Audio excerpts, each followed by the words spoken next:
Kolluru వెలుమలలో best flat కోసం చూస్తున్నారా? రాధేశ్ కైనే ఎంచుకోండి.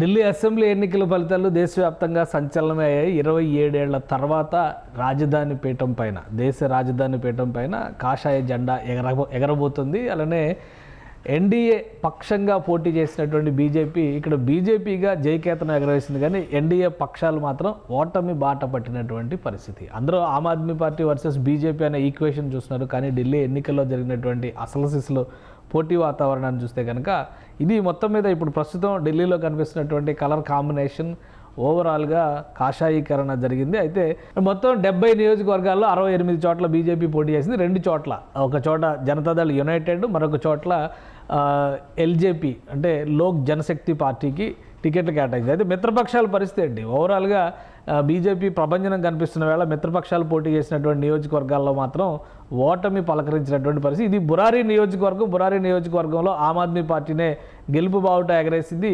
సో ఇది బురారీ నియోజకవర్గ ముఖ చిత్రం. ఇక్కడ జనతాదళ్ యునైటెడ్ మిత్రపక్షాల తరఫున అంటే ఎన్డీఏ కూటమి పక్షాన జనతాదళ్ యునైటెడ్ పోటీ చేసింది, కానీ ఓటమి పాలైంది. ఇక్కడ బహుశా ఈ పార్టీకి సంబంధించి ఆమ్ ఆద్మీ పార్టీకి సంబంధించి 13,712 ఓట్ల మెజారిటీతో సంజీవ్ ఝా విజయ్ బావుట ఎగరేశారు.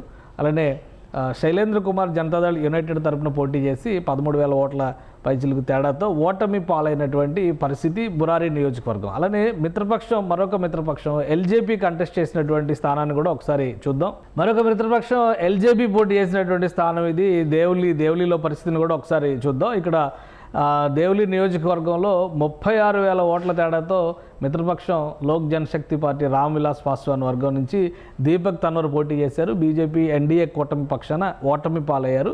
అలానే ఆమ్ ఆద్మీ పార్టీ నుంచి ప్రేమ్ చౌహాన్ పోటీ చేశారు. దాదాపు 36,680 ఓట్ల మెజారిటీతో గెలుపొందారు. ఇక్కడ కాంగ్రెస్ పార్టీ 2 నియోజకవర్గాల్లో కూడా నామమాత్రం అయిపోయింది. అంటే ఇక్కడ కూడా 12,000 ఓట్లు దక్కించుకుంది. అలానే బురారీ నియోజకవర్గంలో కూడా 10,000 ఓట్లు దాదాపుగా దక్కించుకుంది.